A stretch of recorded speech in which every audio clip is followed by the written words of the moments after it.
आज के पूरे कार्यक्रम का पूरे प्रदेश के इंचार्ज हमारे प्रदेश अध्यक्ष जी हैं गोस्वामी जी करेंगे।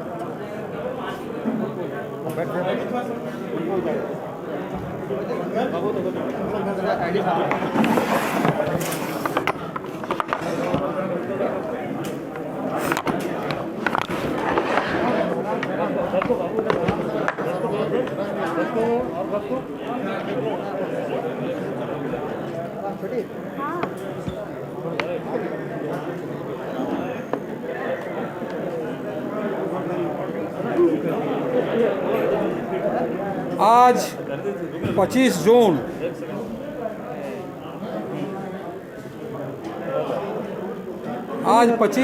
जून हमारे देश के इतिहास के लिए काला दिन है।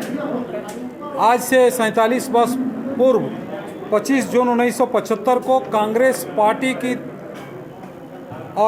पार्टी तथा तत्कालीन प्रधानमंत्री श्रीमती इंदिरा गांधी ने देश में आपातकाल लागू किया और आपातकाल के माध्यम से विपक्ष के सभी नेताओं को जेल में बंद कर दिया गया और जो भारतीय संविधान की मूल अवधारणा थी वैचारिक स्वतंत्रता, उसको समाप्त कर दिया गया। प्रेस पर सेंसरशिप लागू किया।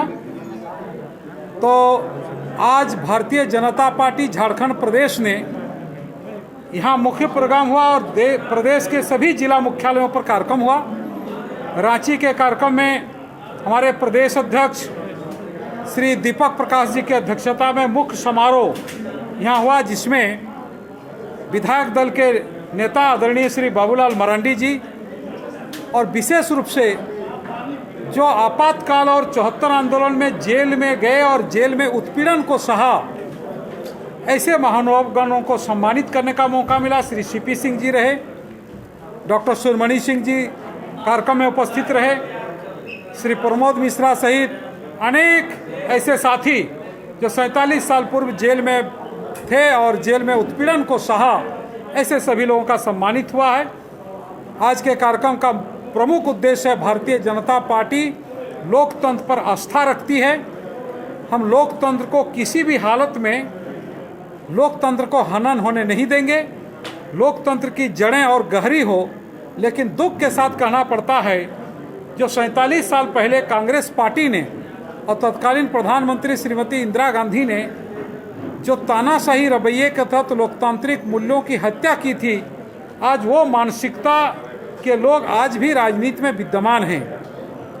अभी पिछले दिनों आप देखे होंगे किसानों की समस्या, जो प्रदेश के अन्नदाताओं की समस्या को लेकर हमारे प्रदेश अध्यक्ष श्री दीपक प्रकाश जी के नेतृत्व में प्रदेश के हजारों कार्यकर्ता जब खेत और खलिहान गए, किसानों के साथ आवाज बने, तो वर्तमान गठबंधन की सरकार ने भारतीय जनता पार्टी के कार्यकर्ताओं और नेताओं पर झूठा मुकदमा किया। उसी प्रकार पड़ोस के राज्य पश्चिम बंगाल में राजनीतिक असहिष्णुता के कारण चुनाव के बाद भारतीय जनता पार्टी के कार्यकर्ताओं की हत्या, महिलाओं के साथ अन्याय, घरों को जलाना, ये काम जारी रहा। ये कांग्रेसी संस्कृति का द्योतक है। कांग्रेस टूटकर अलग अलग दलें बनी है या दूसरे दलों के साथ जो गठबंधन की है, उसमें कांग्रेस की तानाशाही रवैया, विपक्ष को दमन करने की एक जो असहिष्णु नीति है, ये हमारे झारखंड में भी इसी नीति के तहत चल रहा है। जबकि लोकनायक जयप्रकाश नारायण कहा करते थे कि लोकतंत्र हमारा विचार और हमारा व्यवहार होना चाहिए, लेकिन दुख के साथ कहना पड़ता है कि आज भारतीय जनता पार्टी को छोड़कर प्रदेश में, देश में शायद ही कोई ऐसा दल हो जो लोकतांत्रिक तरीके से हो। सभी दल वंशवाद और परिवारवाद पर हैं। वहाँ आंतरिक लोकतंत्र नहीं है। निर्णय अकेला व्यक्ति लेता है या परिवार लेता है। तो आज का उद्देश्य था हम नई पीढ़ी को आज के कार्यक्रम में वर्चुअल माध्यम से और फेसबुक लाइव के माध्यम से हजारों युवाओं को आज के कार्यक्रम में जोड़ा है। अगर आज कोरोना गाइडलाइन का हमने पालन किया है, अगर कोरोना महामारी नहीं होता तो ये कार्यक्रम मैदानों में हम आयोजित करते।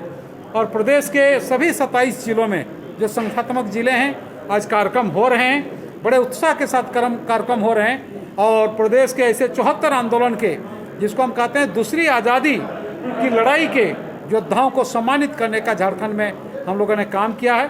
तो प्रदेश अध्यक्ष जी के नेतृत्व में यहाँ का काफ़ी भव्य कार्यक्रम हुआ, जिसको हजारों लोगों ने यहाँ फेसबुक लाइव और वर्चुअल माध्यम से, सोशल मीडिया माध्यम से दिखा।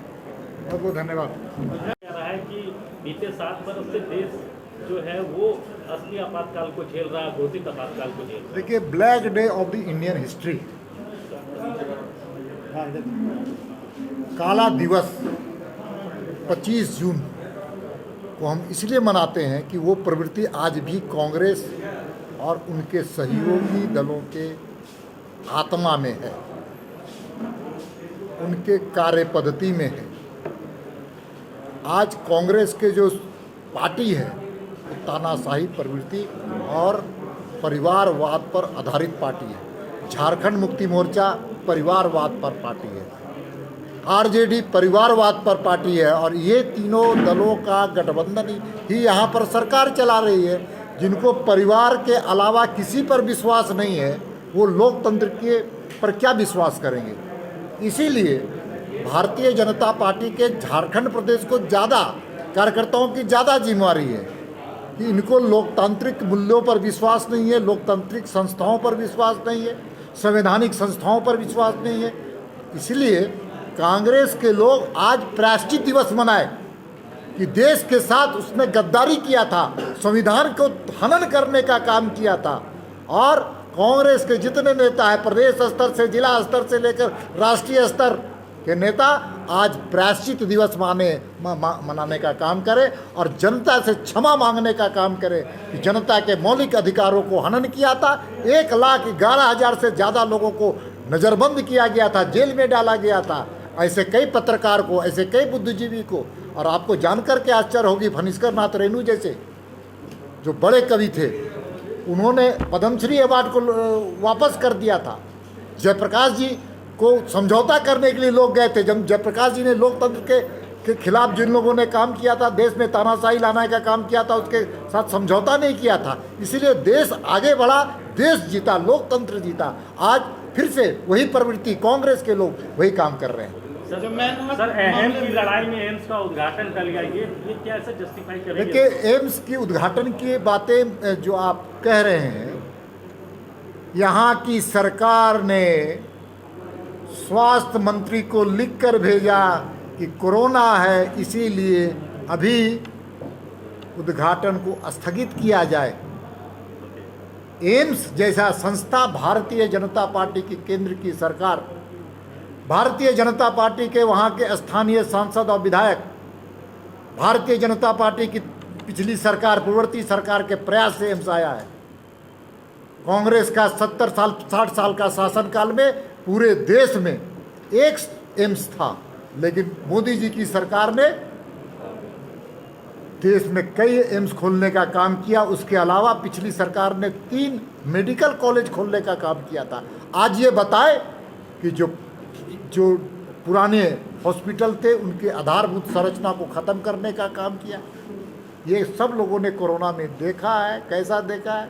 कालाबाजारी करते देखा है। रेमडेसिविर का, ऑक्सीजन की कालाबाजारी देखी है, बेड की नीलामी होती देखी गई है। और तो और सरकार के लोग खरीद, अब तो आपदा प्रबंधन से जो पैसे मिले थे केंद्र सरकार के, उसके लूट खसोट में ये सरकार अब आने वाले समय में जनता जानेगी किस प्रकार से इन्होंने केंद्र के पैसे को लूटने का। कहा तो ये जा रहा है कि निशिकांत दुबे के दबाव में केंद्र ने फैसला टाल दिया, स्वास्थ्य मंत्रालय ने फैसला टाल दिया उद्घाटन को लेकर। एम्स का उद्घाटन होगा भारतीय जनता पार्टी का नहीं, वो भारत सरकार का है।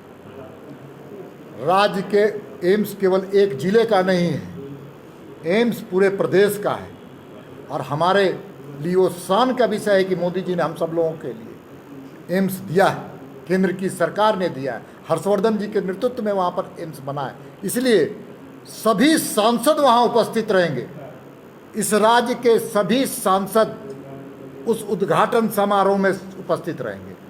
जो भी जनप्रतिनिधि होगा, चाहे वो किसी पार्टी का हो, उसका सम्मान, मान और स्वाभिमान की रक्षा सरकार को करने चाहिए। लेकिन राज्य की सरकार जनप्रतिनिधियों पर कोई भी विश्वास नहीं करती। छोड़ दीजिए भारतीय जनता पार्टी, कल विधायक दल की बैठक कांग्रेस की थी, सभी विधायकों ने एक स्वर से, कांग्रेस के विधायकों ने अपने सम्मान और स्वाभिमान की रक्षा की मांग की। वो कह रहे हैं कि सरकार में सुनी नहीं जा रही। अरे कांग्रेस के विधायकों से जाके पूछिए कि उनके कितने काम हो रहे, अखबारों के सुर्खियों में आ जाए। आज पूछिए कांग्रेस के विधायकों से वो जनता के लिए कितना काम करवाने में सफल हो रहे हैं। जो घोषणा पत्र कांग्रेस ने जारी की थी, कितना इम्प्लीमेंटेशन करा पाई कांग्रेस की पार्टी और कांग्रेस के विधायक। आज जनता उनसे सवाल पूछ रही, क्योंकि सत्ता में कांग्रेस है और कांग्रेस को जवाब देना होगा। कांग्रेस के विधायक आज की कर्तव्य विमूढ़। धन्यवाद। कानून अपना काम करेगी, कानून का सम्मान भारतीय जनता पार्टी करती है, लेकिन राजनीतिक विद्वेष का कोई के कारण तो भारतीय जनता पार्टी इन चीज़ों पर भी ध्यान